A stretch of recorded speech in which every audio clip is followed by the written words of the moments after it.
이 세상 험하고 나 비록 약하나 늘 기도 힘쓰면 큰 권능 얻겠네. 주의 은혜로 대속받아서 피와 같이 붉은 죄 눈같이 이겼네.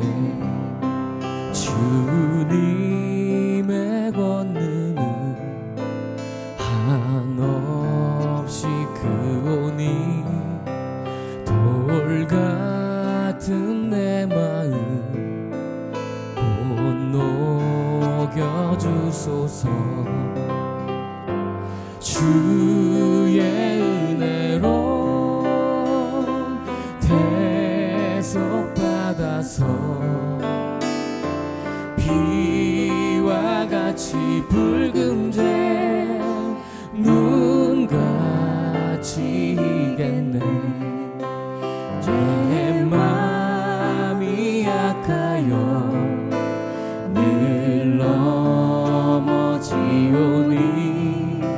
주 예수 힘주사 굳세게 하소서. 주의 은혜로 대속받아서 피와 같이 붉은 죄 눈같이 이겼네. 주의 은혜로 주의 은혜로 대속받아서 피와 같이 붉은 죄 눈같이 이겼네.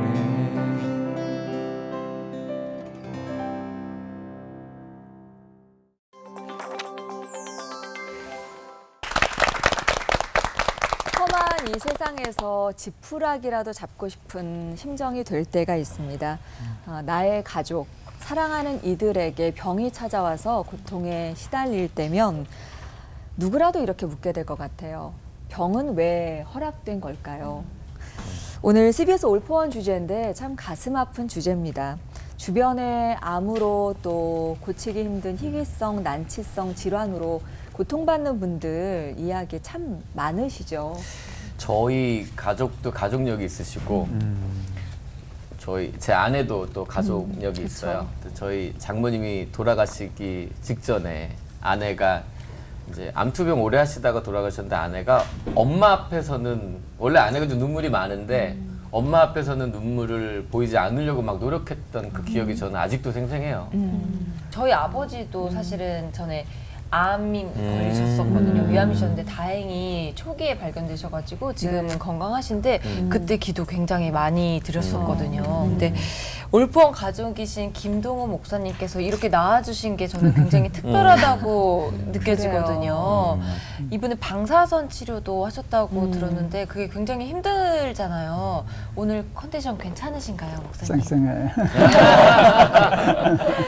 또 방사선 치료 받으신다는 얘기 듣고 네. 저희 올포원 식구들이 기도 많이 했습니다. 감사합니다. 그래서 이렇게 다시 네. 뵙게 돼서 정말 기쁘고요. 근데 아파본 사람이 사실 아파본 사람의 마음을 안다고 오늘은 실제로 그 김동욱 목사님 이제 알고 계시고 또 엄청난 암 수술 이야기로 저희를 놀라게 하셨던 하정환 목사님 네, 건강한 모습으로 지금 나와 계시고요. 오랜 시간 동안 아픈 어머니를 지켜보셨던 조동천 목사님의 사연과 말씀을 같이 나누기를 기대하겠습니다. 병은 왜 허락되었나요? 다른 때보다도 참 마음 묵직한 주제인데요. 김동호 목사님 설교부터 청해 듣도록 하겠습니다. 네, 반갑습니다. 창세기 2장 16절, 17절 말씀 제가 봉독하겠습니다. 여호와 하나님이 그 사람에게 명하여 이르시되 동산 각종 나무의 열매는 네가 의미로 먹되 선악을 알게 하는 나무의 열매는 먹지 말라. 내가 먹는 날에는 반드시 죽으리라 하시니라. 오늘 주제가 병은 왜 허락되었나요? 잖아요. 이 제목을 들으시면 하나님이 되게 억울해 하실 것 같아요. 나는 허락한 적 없는데. 성경 어디에 하나님이 병 허락하셨다고 그러셨을까? 그리고 하나님이 에덴 동산을 창조하실 때 병이나 죽음이나 아픔이나 이런 거 없었잖아요. 그러니까 이거 하나님의 창조 질서나 계획에 본시에 없던 거라고요. 그런데 이건 왜 생겼나라고 하면 요 말씀 때문에 생긴 거잖아요. 선악과 따먹으면 정령 죽으리라 라고 하는 거에서 그래서 죽음이 우리가 범죄함으로 들어왔고요. 병이라고 하는 것은 죽음으로 가는 통로잖아요. 그러니까 그게 따라 들어온 것이지 하나님이 창조하신 건 아니라고요. 그리고 하나님이 이제 새하늘과 새 땅을 예비하시는데요. 새하늘과 새 땅엔 또 이게 없거든요. 그러니까 하나님이 허락하셨다 그렇게 하면 되게 억울해 하실 것 같아요. 지들이 해놓고 나한테 뒤집어 씌운다. 정말 그렇게 생각하실 것 같아요. 제가 작년 4월 달에 이제 전 벌써 암표를 2이나 달았네요. 작년엔 폐암 수술을 했고, 아까 이제 방사선 얘기했는데, 그거 조금 진정되나 싶었더니 이제 또 이제 전립선암 나와서 이제 치료받고 이제 좀 나왔더랬었어요. 이렇게 암에 탁 걸렸을 때 누구나 다 하는 생각이 있어요. 왜 나지? 왜 하나님 나한테 암을 주시지? 근데 그때 그 생각을 했어요. 하나님, 내가 언제 너한테 암을 줬냐? 이게 하나님이 주신 게 아니시더라고요. 하나님이 주신 게 아니에요. 죄악된 세상에 모든 게 다 파괴됐잖아요. 거기서 모든 게 다 질서가 깨졌잖아요. 질서가 깨진 것에서 나타나는 현상들이 주된 현상이 병이라고요. 육신의 병도 있고 마음의 병도 있고 정치적인 병도 있고 세상적인 병도 있고 그러는데 그런 모든 병들은 우리가 타락함으로 창조의 질서가 깨졌기 때문에 온 거고 그걸 깨트린 사람은 하나님이 아니라 우리였고 그러니까 그런 세상에 내가 사니까 걸릴 수도 있지. 근데 왜 하필 나냐 그랬을 때 금방 내가 대답했어요. 나에게 너는 왜 안 돼? 넌 뭐 좀 특별해? 타락하고 망가진 세상에서 살아가니까 나도 걸릴 수 있는 거고 너도 걸릴 수 있는 것이지. 그래서 하나님에 대한 원망이 그냥 싹 없어졌어요. 하나님 억울하시겠다. 그래서 그걸 그냥 풀었어요. 그냥 내가 병에 걸린 것 뿐이다. 근데 그러면서 생각한 게 뭔가 하면 왜 하나님이 나한테 병을 허락하셨지라고 하는 질문이 나는 사탄의 속임수 같아요. 꼭 하나님이 허락하신 것처럼. 그렇게 하면 하나님을 원망하게 되잖아요. 그래서 실제로 이렇게 암과 같은 병에 걸려서 굉장히 고통스럽거든요. 정말 굉장히 고통스럽거든요. 특히 항암하고 그럴 때는 하나님은 원망스럽거든요. 왜 하나님 내가 뭘 잘못했다고 하나님 이러세요? 하나님 나한테 왜 이러세요? 이렇게 자꾸 원망하다가 하나님을 떠나게 돼요. 이게 사탄의 전략 같아요. 여러분 보통 때도 건강할 때도 하나님 떠나면 살 수 없어요. 하나님 떠나면 죽잖아요. 근데 암에 걸렸는데 그렇게 병에 걸렸는데 하나님까지 떠나면 어떻게 해? 그럴 때 하나님을 더 붙잡아야 되는데 하나님을 꼭 붙잡아야만 되는데 하나님을 원망하고 하나님이 왜 병을 허락하셨지? 왜 나지? 이런 생각에 자꾸 휘말리게 되면 하나님이 멀어지고 그래서 낙심하고 하나님 떠나는 사람들도 덜어 있거든요. 오늘 이 제목을 받았을 때 그냥 요 얘기만 하고 싶었어요. 하나님 허락하신 적 없습니다. 이건 우리가 죄졌기 때문에 나타나는 현상입니다. 하나님은 우리가 아픈 거 원치 않으세요. 우리가 아프면 하나님도 아파하시고 저거 어떻게 하든지 도와주고 건져주실 생각하시지 그러지 않습니다. 우리가 죄된 세상에서 세상이 망가졌기 때문입니다. 그리고 얼마든지 우리도 병을 걸릴 수 있는데 병에 걸렸으면 나을 생각하고 하나님께 기도할 생각해야지 왜 허락하셨을까? 이거는 좋은 질문이 아니에요. 그래서 깨달았어요. 왜라는 질문은 하지 말자. 어떻게 할 건가만 생각하자. 이제 암에 걸린 건 받아들이고 아픈 건 받아들이고 이제 아프니까 암에 걸렸으니까 나 이제 어떻게 하면 될까? 요 나름대로 최상의 길이 뭘까? 이제 그 길을 찾아서 작년 올해 이렇게 오는데 그냥 그 메시지 전하고 싶었어요. 하나님 허락하신 적 없습니다. 그래서 하나님 원망할 거 없어요. 하나님 원망하면 사탄에게 속는 거예요. 병에 걸릴수록 하나님도 붙잡고 도와주세요. 이겨낼 수 있게 해주세요. 여기서 넘어지지 않게 해주세요. 낫게 해주세요. 라고 하면 되는 것이지 왜 밤낮 물어봐야 답 안 나와요. 그리고 그 답은 점점 우리를 엉뚱한 길로 가니까 왜 허락하셨습니까? 묻지 말고 어떻게 하면 이 상황에서 제일 잘 극복해 나갈 수 있는가 생각하는 것이 옳은 일이라 생각했습니다. 제가 한번 기도할까요?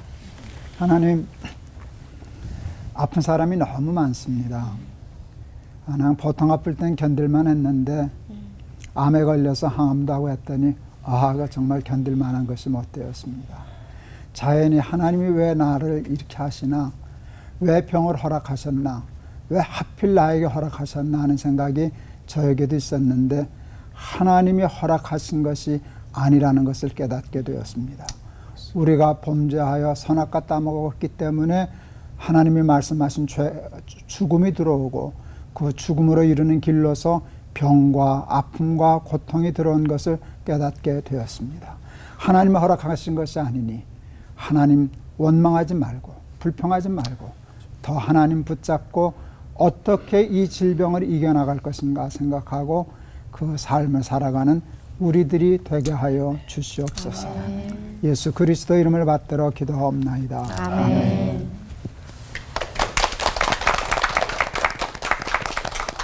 저는 뭐 건강해 보이죠? 저는 한 20년 전에, 그러니까 1999년 12월 26일이 주일입니다. 그때 이제 99년 4월 부활주일 때 교회를 창립하고, 그리고 지하 2층에 저희 교회가 개척했으니까 청년들 데리고 시작했는데 12월 26일 날 주일 예배 때 굉장히 괜찮지 않아요. 그 전날 저녁부터.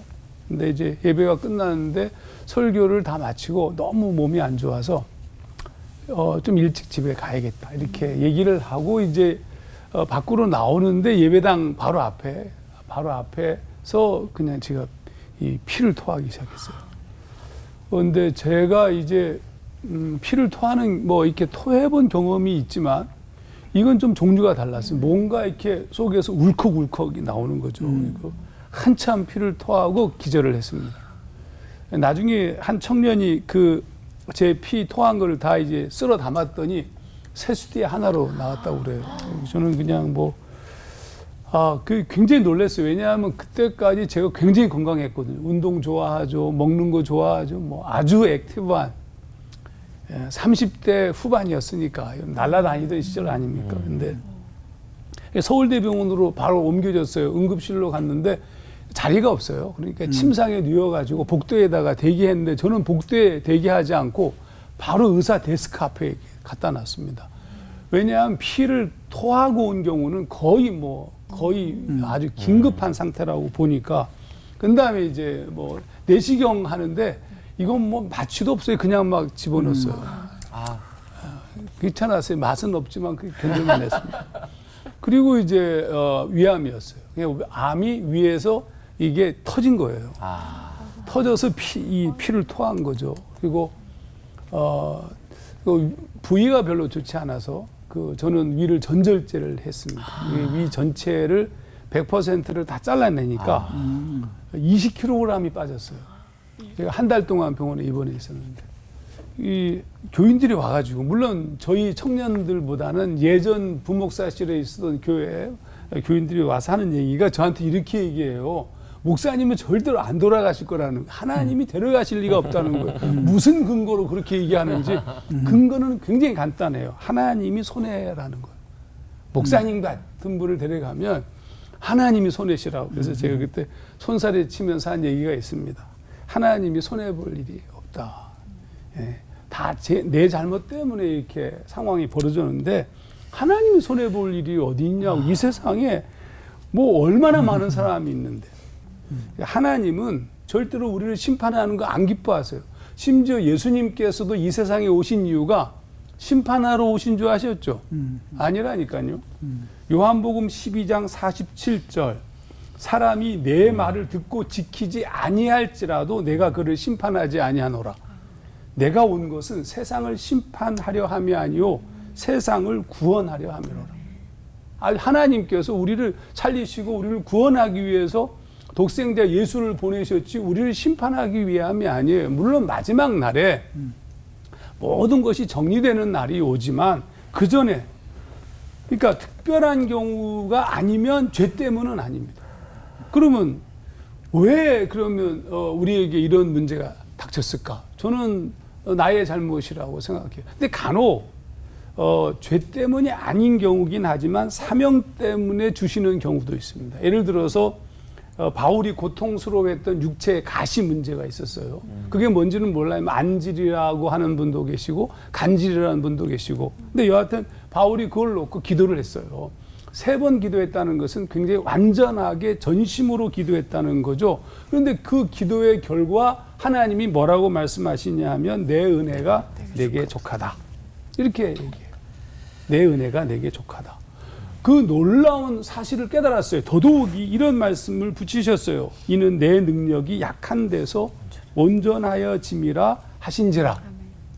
그러니까 이 바울이 경험한 것은 하나님께서 특별하게 자신을 만지신 것을 경험했어요. 약한 것을 그래서 이렇게 얘기합니다. 내가 약한 것을 자랑한다. 왜냐하면 그리스도의 능력이 내게 머물려 함이라. 고린도후서 12장 3절에는 내가 약한 그때의 강함이라. 약하다. 그 약함을 느끼는 순간 무엇을 경험했냐 하면 하나님의 임재와 하나님의 강력한 역사를 경험했다는 뜻입니다.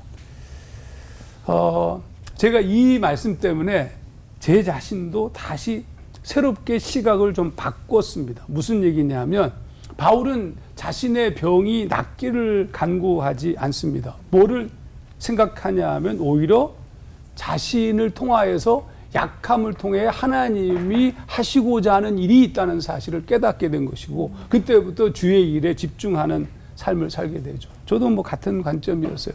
그때 제가 가장 중요하게 여긴 것은 그러면 지금 내가 구할 게 뭐냐, 지금 내가 찾을 게 뭐냐, 그동안 내가 놓친 게 뭘까? 그게 사명이었습니다. 사명. 1992년 새벽에 기도하는데 제 마음에 주셨던 사명, 조국에 잃어버린 청년들을 회복하라. 그때부터 저는 이제 조국에 잃어버린 청년들을 회복하라는 부르심을 쫓아서 그냥 계속 청년 목회만 하고 온 이유이기도 합니다. 저는 고통과 아픔이 병이라는 것이 하나님이 우리에게 주신 것이 아닙니다. 가끔 우리에게 어떤 고통이 있을 때는 그때 무엇을 생각할 필요가 있냐면 하나님께서 나를 통해서 역사하시고 싶어하는 일이 무엇인지를 돌아보는 것이 중요합니다. 하나님께서 우리와 놀랍게 역사하신다는 이 사실을 놓치지 않고 오히려 더 힘있게 걸어가는 우리 모두가 되었으면 좋겠습니다. 아멘. 기도하겠습니다. 하나님 아버지 은혜와 사랑을 진심으로 감사드립니다. 우리를 새롭게 하시고 우리를 온전케 하시는 주님이신 것을 압니다.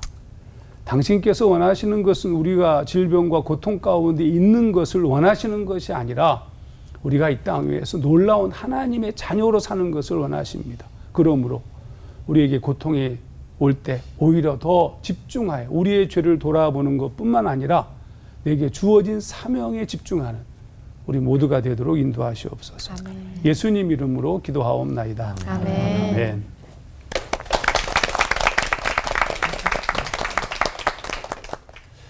저는 이 두 분 선배님들의 말씀을 들으면서 저는 할 말이 없어요. 왜 그러냐면 저는 병원에 입원해 본 적이 없거든요.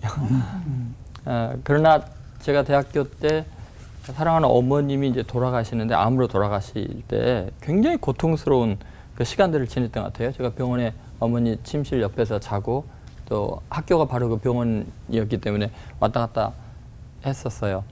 저는 신학생이었기 때문에 정말 성경 말씀을 믿었고 간절히 기도하면 어머님은 금세 나으실 거라고 생각을 했어요.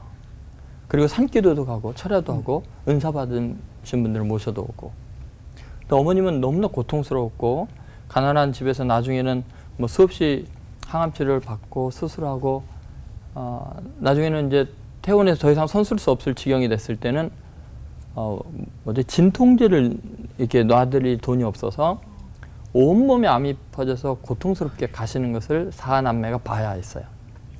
유일한 진통제가 찬양이었어요. 열심히 찬양을 하면은, 특히 보혈의 찬양을 하면 어머님이 잠이 드시는 거예요. 그렇지 않으면 너무너무 고통스러우니까 사남매가 밤새껏 그 오랜 시간을 매일매일 밤새껏 찬양을 해야 했어요. 그리고 나중에 어느 정도였냐면은, 하나님 제발 우리 어머니 좀 빨리 데려가 주세요. 너무 고통스러우니까. 그리고 어머니 돌아가신 다음에 하나님은 왜 우리의 기도 응답하지 않으셨을까? 여러 가지 고민이 많고 하나님께 항의하고 싶었지만 바로 그냥 말씀으로 응답을 해주시니까 항의를 할 수가 없었어요. 하나님 앞에 할 말이 없어서 이따가 그 이야기는 좀 드릴게요. 제가 오늘 여러분과 함께 나누고 싶은 말씀은 뭐냐면, 요한복음 9장 1절부터 12절에 나오는 나면서부터 시각장애인이 된 사람의 죄의 그 원인이 뭐냐? 왜 하나님이 죄를 허용하시냐에 대한 시각이에요. 첫 번째, 거기 잘 보면 예수님이요, 지나가시다가 그 시각장애인, 나면서부터 시작된 자를 보고 계시거든요. 근데 지금 멈춰서 볼 여유가 없어요. 왜 그러냐면요, 지금 성전에서 쫓겨나셔서 돌에 맞아 죽을 지경에 지금 피해 다니시는 길인데, 길거리에 거지 시각장애인은 관심을 기울일 여유가 없는 분인데 보고 계셔요. 제가 그 장면을 보면서 우리가 병이 들었을 때 가장 고통스러운 게 뭐냐면, 하나님 날 잊으셨는가? 버리셨는가? 관심이 없는가? 하지만 예수님은 당신의 상황을 초월해서 우리에게 관심을 갖고 계신다는 거예요. 당신 자신이 돌에 맞아 죽을 지경으로 쫓겨다니는 입장에서도 멈췄었어요. 왜냐하면 제자들이 그 사람에 대한 이야기를 예수님께 물어볼 정도로 예수님이 관심을 기울이고 있으니까 물어본 거거든요. 다시 말해서 우리가 병을 경험하고 있을 때 꼭 기억해야 될 건 뭐냐면, 하나님의 부재가 아니고 하나님의 무관심도 아니고, 하나님은 내 고통을 나보다 더 크게 느끼고 계신다. 두 번째, 제자들의 시각인데, 세상 사람들의 시각은 예수님의 시각과 달라요. 제자들은 이 사람이 이 시각장애로 태어난 것이 누구의 죄입니까? 자기의 죄입니까? 그 부모의 죄입니까? 이야기를 하잖아요.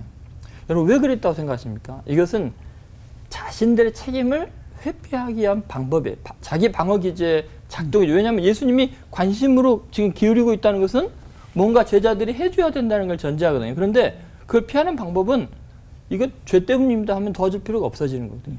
우리는 다른 사람의 고통에 대해서요, 꼭 이유가 있을 거라고 생각해요. 그 사람 죄 때문이라고 생각을 해요. 그것은 본인은 그렇게 생각하죠. 두 분 같이 훌륭한 분들은 그러지만 제3자의 입장에서는 그렇게 생각하면 안 돼요.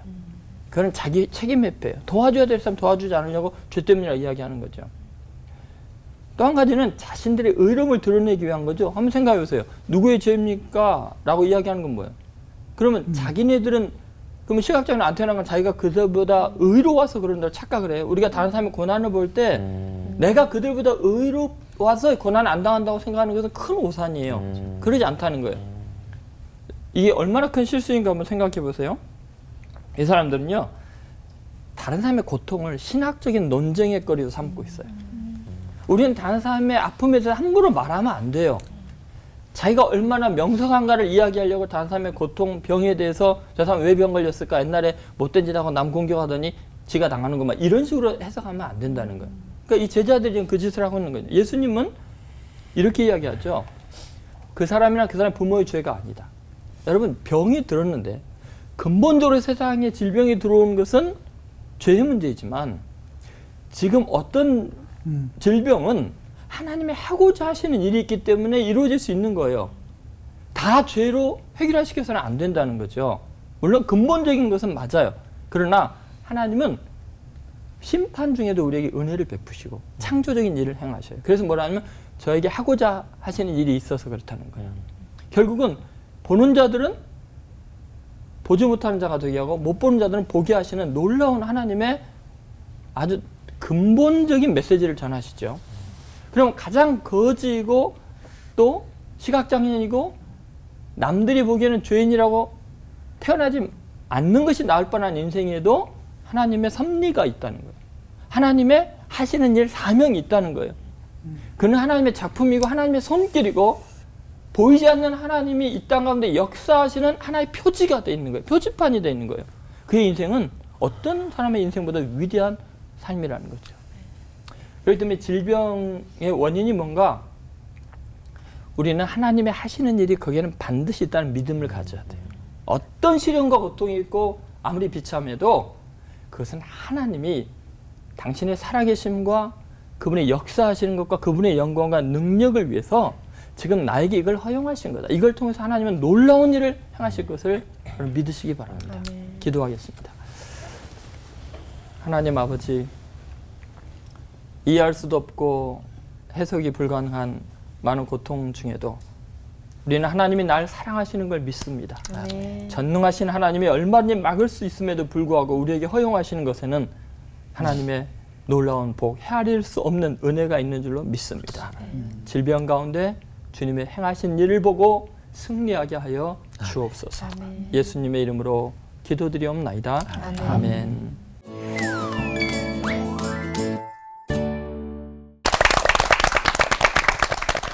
병은 하나님께서 주신 게 아니라 창조 질서를 파괴한 인간의 죄 때문에 나온 것이다. 그 어떤 질병의 고난이더라도 하나님 안에서 진행됨을 잊지 말아야 한다. 목사님들의 설교 말씀이 그 다른 어느 때보다도 참 가슴 먹먹하게 전해져 왔습니다. 병으로 인한 고통을 홀로 견뎌야 하는 그 시기를 겪고 계신 분들께서 보고 계시면 참 공감 많이 하셨을 것 같고요. 인간의 한계가 참 슬프고 또 그 힘든 시간을 견뎌오신 목사님들의 이야기 들으면서 눈물도 좀 났는데요. 나라면 어땠을까 이렇게 대입도 좀 해보게 되고 그러네요. 사실 이제 김동호 목사님 아까 말씀해 주셨잖아요.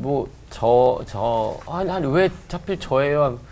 너라고 뭐 특별해? 라고 할 수 있는데도 아마 이런 상황이 저에게 오면 방금 전에도 막 저희가 그런 얘기 했었거든요. 저도 막 왜 하필 나일까?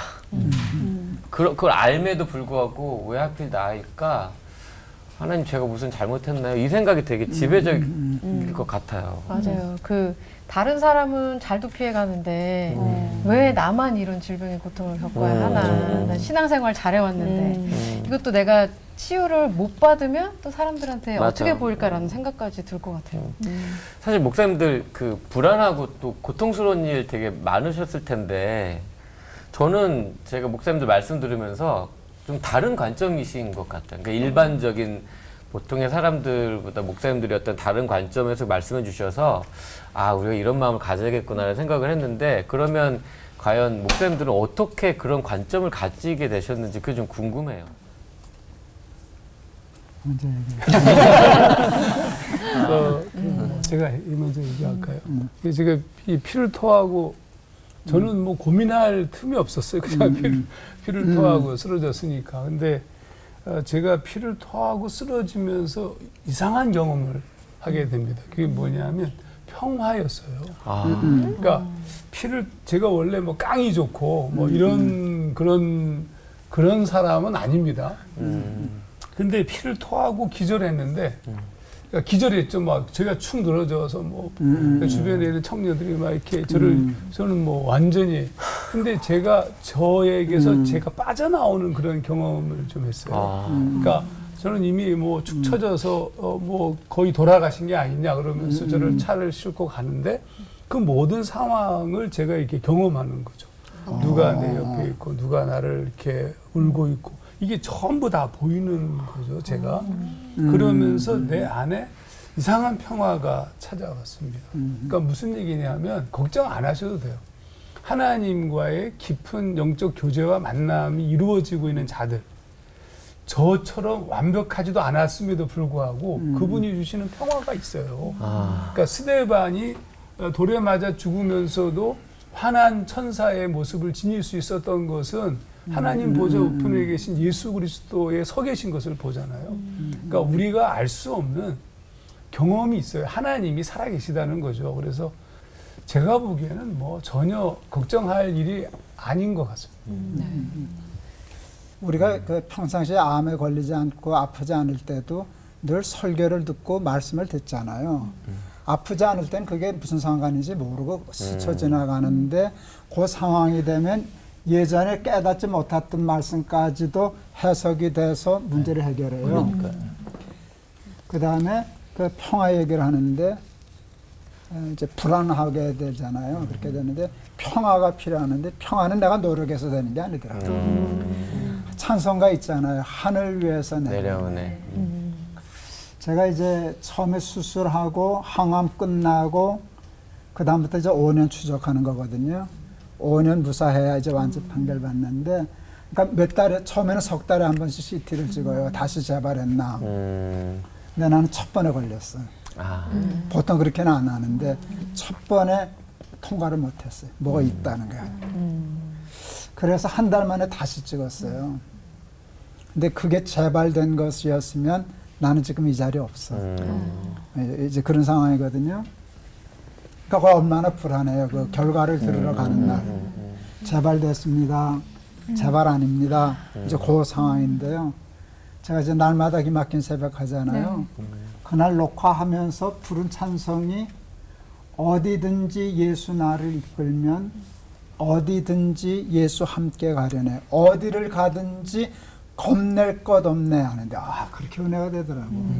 그러니까 어디를 가든지가 중요해.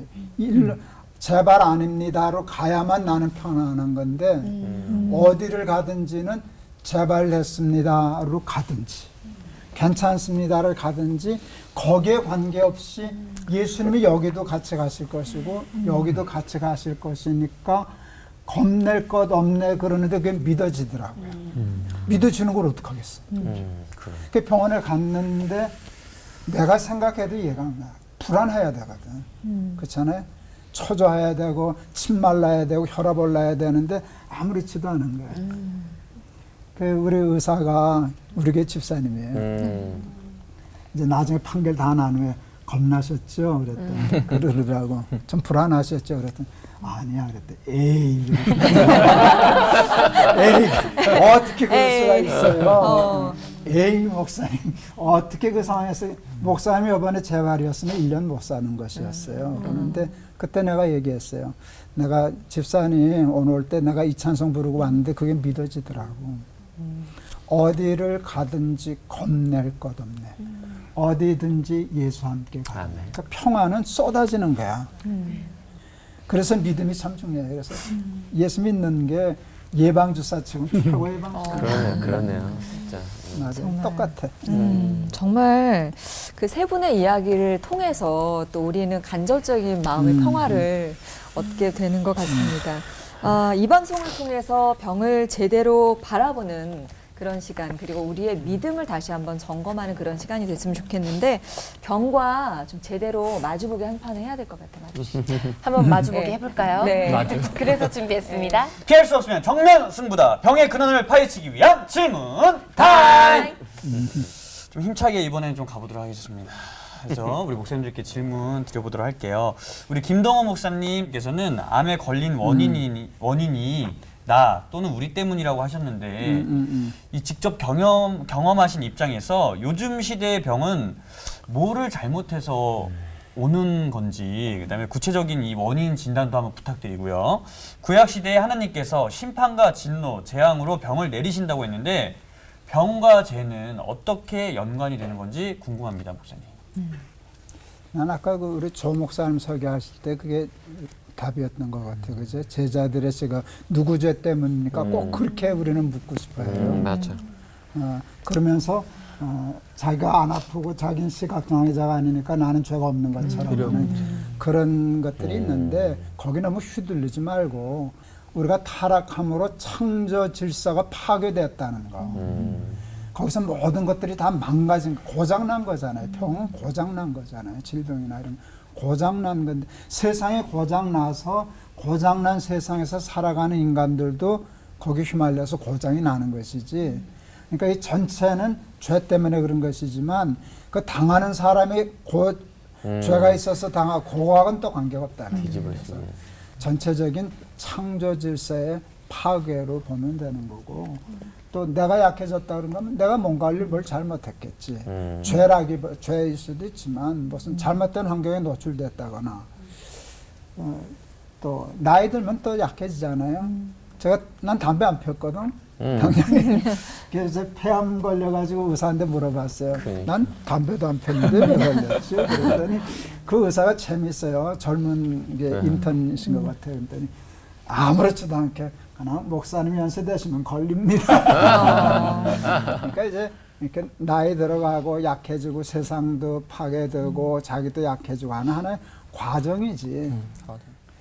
우리 둘째 아이가 군대 갈 때 지금 95세신데 육사 8기생 할아버지가 계셨어요.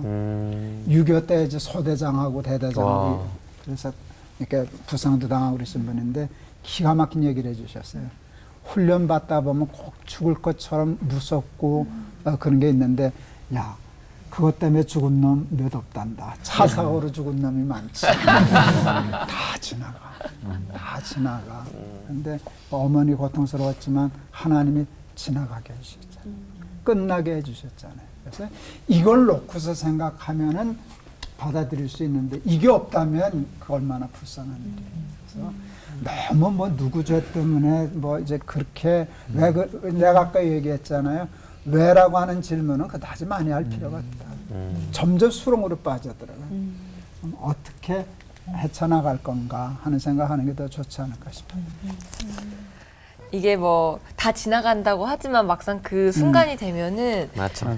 간절하게 돼요. 사람들이 제일 간절할 때가 이 치유 기도를 드릴 때라고 하는데요.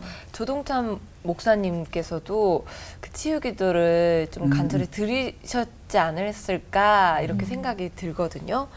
이 어머님처럼 병이 낫지 않고 세상을 떠나는 경우 또 태어날 때부터 아픈 사람은 신앙적으로 어떻게 이해해야 될지 목사님 말씀 부탁드립니다. 참 예수님이 감사해요. 예수님이 십자가의 죽으심으로 이 생애를 마감하신 거. 예수님께서 이렇게 기도하셨잖아요. 아버지 할 수 말씀은 이 잔을 내게서 옮겨 주옵소서. 이게 우리들의 기도죠. 치유해달라고, 살려달라고, 죽지 않게 해달라고. 그러나 나의 원대로 마옵시고 아버지의 뜻대로 되기를 원하나이다. 여기는 굉장히 많은 메시지가 있는 것 같아요. 그 첫 번째는 그런 의미가 있는 것 같아요. 내 생명의 주인, 그것은 하나님이시다. 내 마음대로 내 뜻대로 할 수 있는 건 아니다. 신앙인이란 내 생명을 내 것이라고 생각하는 데서부터 잘못되는 거예요. 내가 죽고 사는 거는 그 내 생명이 내 것이 아니기 때문에 하나님께서 알아서 하실 일이에요. 왜 내게 이런 일이 허락하십니까? 라고 할 수 있는 자격이 내 것이라고 할 수 있는 게 없잖아요. 그러니까 생명의 소유권을 주님께 드리는 아주 중요한 훈련이 질병에 걸렸을 때 같아요. 진짜 신앙 고백을 그때 할 수 있는 것 같아요. 그리고 또 굉장히 중요한 것이 뭐냐면 아버지라고 여전히 부르고 있다는 거예요. 그분의 사랑. 근데 제가 가끔 가다가 이제 그런 이야기를 해요. 나를 내가 더 사랑할까? 하나님이 나를 더 사랑하실까? 김동호 목사님을 김동호 목사님이 더 사랑할까? 하나님이 더 사랑할까? 제 어머니를 제가 더 많이 사랑할까? 하나님이 우리 어머니를 더 사랑할까? 저는 그런 응답 앞에서요. 더 이상 왜라는 질문이 안 나왔어요. 할 말이 없어요, 제가. 제가 제 어머니를 위해서 해드릴 수 있는 게 뭐가 있어요? 손가락에 피 하나 넣어드릴 수가 없어요. 고통을 아무리 나누고 싶어도요. 눈꽃만큼도 고통을 못 나눕니다. 그런데 하나님께서 그러신 거예요. 왜 우리 어머니 데려가셨어요? 왜 고통스럽게 하셨어요? 그러면은 하나님께서는 야, 너 내리 사랑 모르냐? 너는 어머니를 사랑한다고 하는데 나는 내 아들을 희생했다. 살려달라고. 그런데 내 뜻대로 마치 아버지 뜻대로 해서 데려갔다는 거예요. 나는 왜 어머니 데려가셨냐고 하나님께 항의하고 싶은데 하나님은 나는 내 아들 네 어머니 살리려고 희생했다. 네가 더 사랑하냐? 내가 더 사랑하냐? 할 말이 없어요. 할 말이 없어요. 그러니까 저는 예수 그리스도의 십자가의 사건 앞에서 어떠한 인간의 의문도 다 해결이 돼버려요. 그리고 또 한 가지는 그 나면서부터 질병으로 이렇게 태어나고 고통당하는 사람들도 있잖아요. 그런 분들은 이 땅의 삶이 짧은 생애에 굉장히 고통이 있죠. 그거는 겪어보지 않은 사람은 함부로 말하면 안 돼요. 그러나 적어도 이 사람은요, 부활에 대한 소망, 하늘나라에 대한 꿈이 우리보다 훨씬 강할 거예요. 그것만이 소망이에요. 만약에 하나님의 나라가 영원하다면요, 이 사람은 이 땅에서의 삶 자체가 가장 바르고 의롭고 하나님을 사모하면서 살 수 있는 영적으로 가장 강하고 부유한 사람, 영적으로 건강한 삶을 살 수 있어요. 근데 가까다 그러잖아요. 굉장히 많은 돈이 생겨나 집을 새로 샀고 입주했는데 예수님 내일 오신다 그러면 걱정이 되잖아요. 그런데 이 땅의 삶이 살아남을수록 고통 있는 사람은요, 예수님 하루라도 빨리 오기를 원하시죠.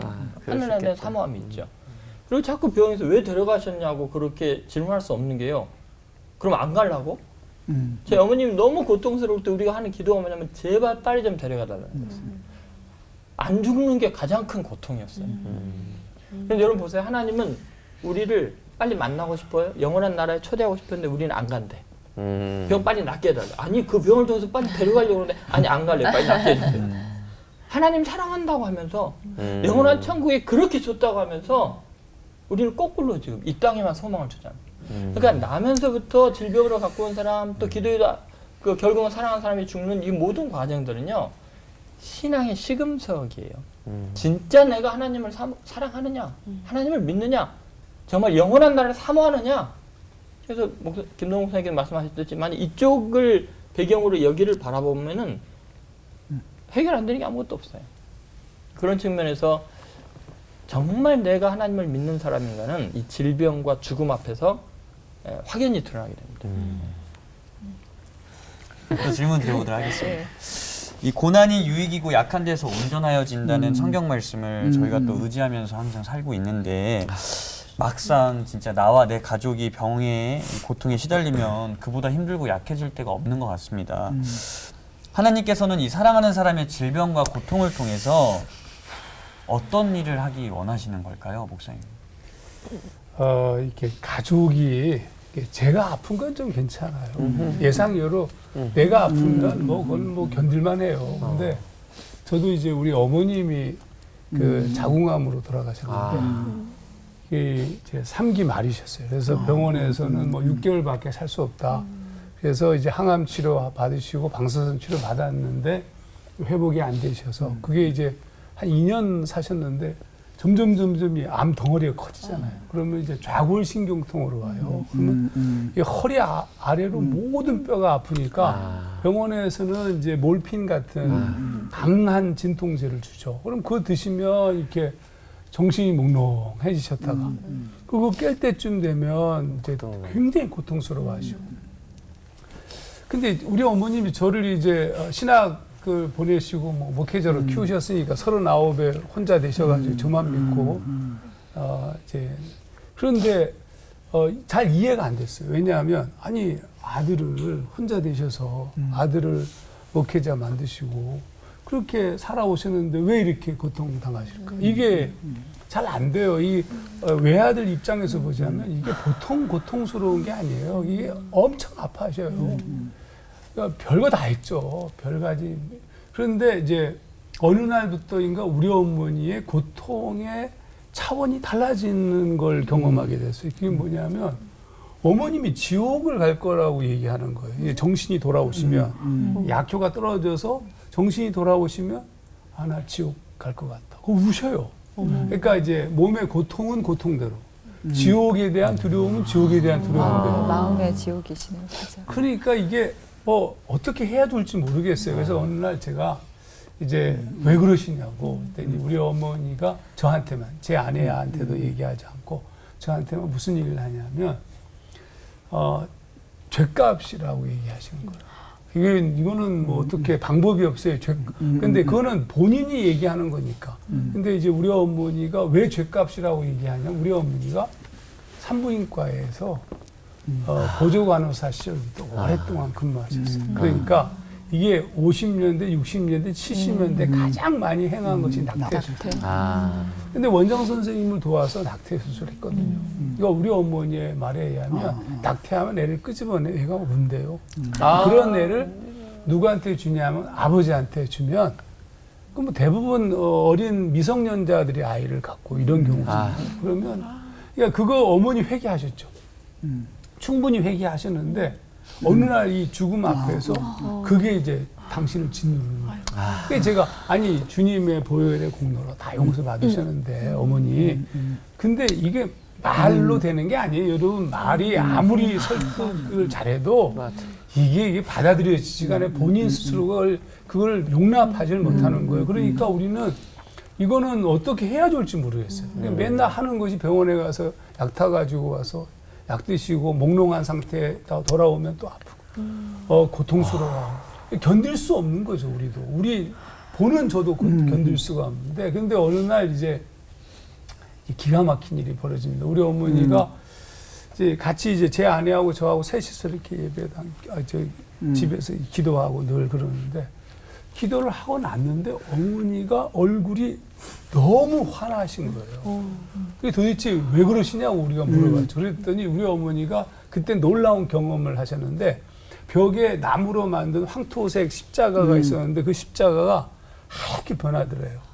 이건 개인적 경험이에요. 우리 어머니만 경험한 거죠. 그러면서 우리 어머니를 비추셨어요. 그 십자가가. 그다음 이건 뭐 착각일 수도 있죠. 근데 착각일 수 없는 이유는 그 이후에 세 가지 놀라운 일이 벌어져요. 첫 번째가 안 아프신 거예요.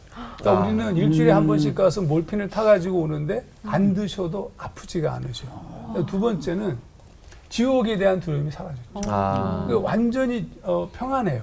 세 번째는 돌아가시던 날 아침에 제가 일으켜서 소변 보게 해드리고 같이 식사하고 도서관에 강의 준비하러 간 사이에 이제 어머니가 약간 이상해지더래요. 그래서 제 아내가 교회로 뛰어가서 기도하는 권사님들을 모셔다가 찬송을 부르고 찬송을 부르는 것을 들으시면서 어머님이 자연스럽게 주무시듯이 돌아가셨어요. 근데 제가 나중에 그 소식을 듣고 그러니까 뭐 그때는 뭐 삐삐로 알리던 시절 아닙니까? 달려왔는데 제가 뭐 통곡하면서 왔는데 아니 어머님이 임종을 못 봤으니까. 근데 이제 어머님이 아들이 오면 아들이 본 후에 다음에 처리를 해야 된다고.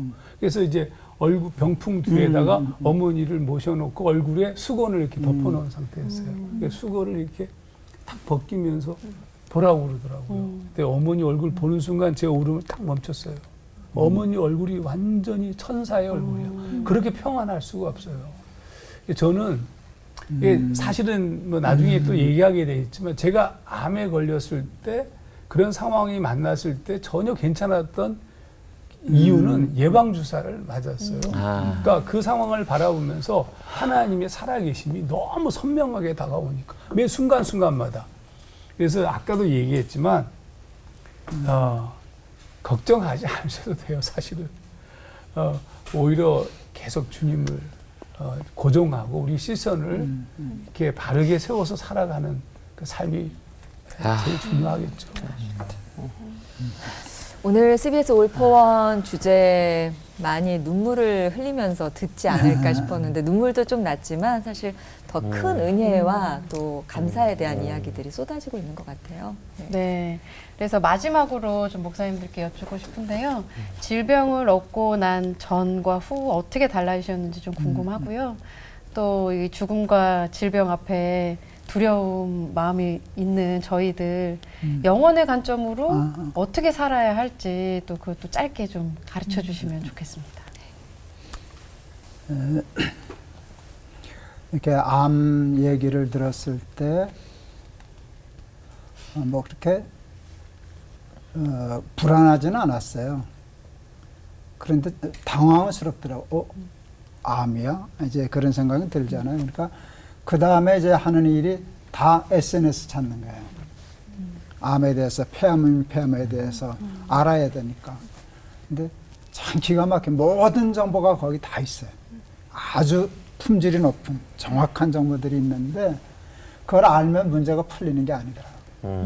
알면 알수록 더 무서워지고 더 불안해지고 우울해지는 거예요. 근데 어느 날 며칠 그러다가 보니까 화딱지가 나더라고요. 나 예수 믿는 사람인데 나 목사인데 우울해진다는 게 창피하더라고요. 그래서 싸우기로 작정했어요. 내가 아무리 죽을 수는 있어도 우울해지지는 않을 거야. 그때 이제 항상 기뻐하라고 말씀 있잖아요. 그런데 다른 때는 괜찮은데 지금 암에 걸려서 이게 불안해 죽겠는데 주시는 게 명령이에요. 항상 기뻐해. 말도 안 되는 소리를 하신다. 그런데 기뻐하라라고 말씀하셨으면 기뻐할 수도 있다, 할 수 있다는 거 아닌가. 그래서 내가 거기 도전했어요. 기쁘게 살 거야. 절대로 여기에 사로잡히지 않을 거야. 이겨낼 거야. 암에서 낫겠다는 얘기가 아니에요. 나면 좋지. 그런데 암에서는 병에서는 못 나도 상관없어. 마무리 지지 않을 거야. 나는 끝까지 평안하고 끝까지 신나게 끝까지 행복하게 살다가 찬송하면서 죽을 거야. 이게 과제가 됐어요. 암 한우들과 이제 보호자들을 위해서 집회할 때 두 번째 집회 때 그 얘기를 했어요. 이제 첫 번째도 이제 제가 그 1번 말이라고 그러대요. 첫 번째 설교 제목이 이제 말이 왔다 갔다 하는데 그때는 제가 정말 항암으로 거의 들것에 실려가다시피 해서 집회했을 때예요. 뭐 어떻게 할 수 없는 때였는데 그 이제 설교를 했었는데 그날 설교 제목이 믿음의 가오였어요. 가오.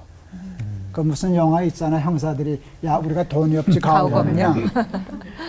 그게 그렇게 탁 와닿더라고요. 야 우리가 암에 걸렸지 가오가 없냐. 암에 걸렸어. 그래도 예수 믿는 사람은 가오가 있어야지. 근데 그게 통하더라고요. 이제 그런 얘기를 하는데 그 믿음의 가오를 지키는 일 중에 하나가 행복이더라고요. 난 행복할 거야. 나 행복하라고 예수님이 십자가 지셨는데 암에 걸렸다고 그냥 다 우울하고 불안하고 원망하고 창피해. 그래서 이 소리 듣고 싶어. 이 다음에 나가 죽었을 때 우리 아버지 암으로 고생은 하셨지만 근사했어. 참 멋있더라. 어떻게 그 상황에서 그렇게 사실 수 있었냐. 아니 거기서 행복하다 그러냐. 근데 내가 그게 가능하다는 것이 아까 말씀드린 것처럼 실제로 우리 집회에 참석했던 2월 달에 돌아가신 어른. 딸의 증언이잖아요. 딸이 증언. 우리 아버지 천국처럼 지내시다 가셨어요. 그게 믿음의 능력이거든요. 그래서 고난 이후에 내가 각오해서 절대로 우울하지 않을 거야. 절대로 불안하지 않을 거야. 이거보다 더 심한 상황이 와도 한번 붙어볼 거야. 그걸 내가 자식들에게 그래서 그 예수 믿는 건 이런 거야. 한번 너무 까불었는 건가? 자, 오늘 끝인사는 영원을 바라보며 살아가는 사람들답게 외치면서 마치도록 하죠. 알겠습니다. 생로병사 모든 걸 주께 의탁드리며 하나 되는 시간 올보와